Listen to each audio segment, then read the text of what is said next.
Hello, my name is Paulius and I'm the lead author of the paper Using Social Norms to Change Behavior and Increase Sustainability in the Real World, a systematic review, which has recently been published by the Sustainability Journal. Our paper originated from the idea that many of the challenges that our planet faces in terms of social and environmental sustainability require changes in the behavior of people. And while laws and policies are necessary, are very important, they sometimes fail to reach changes in the everyday behaviors of people, which limits their impact a lot. In contrast to this, a popular way in which both researchers and practitioners have tried to transform the behavior of people in the real world to increase sustainability are social norm interventions. These interventions are based on giving information to people about what others are doing or not doing, that's typical behavior, and what others consider acceptable or not acceptable, that's desirable behavior. By giving people this information, researchers have successfully transformed the behavior of people in a wide range of contexts and for a wide range of behaviors. For example, reducing water and energy consumption at home, increasing recycling, or other problems more related to social sustainability, like reducing alcohol consumption or bullying in schools. But nevertheless, when we started looking at some of the most famous examples of these interventions in order to better understand how they are applied, we found that researchers apply them in very different ways. For example, some use emails, web surveys, others use posters and flyers, others use face-to-face workshops.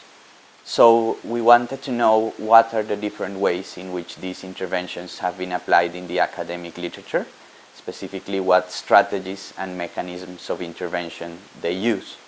And hopefully, we also wanted to propose a framework that could help us to better understand the differences between these strategies.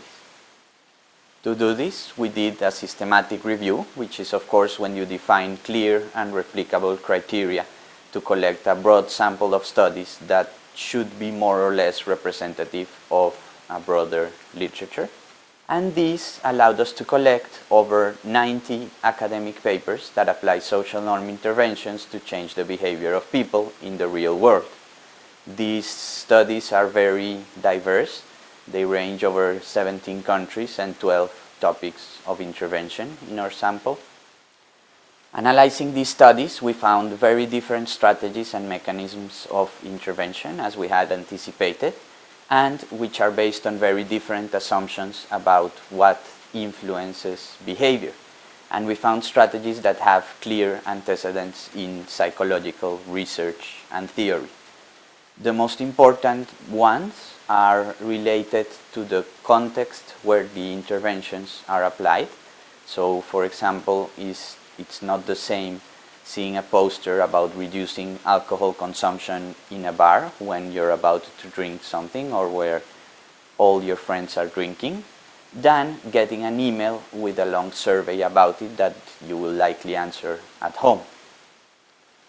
And they are also related to the type of social norm information source. So it's not the same hearing a TV ad that says 70% of your neighbors recycle, that's in the literature called summary information about a group, to actually seeing your friends and neighbors doing it or speaking about doing it and so on.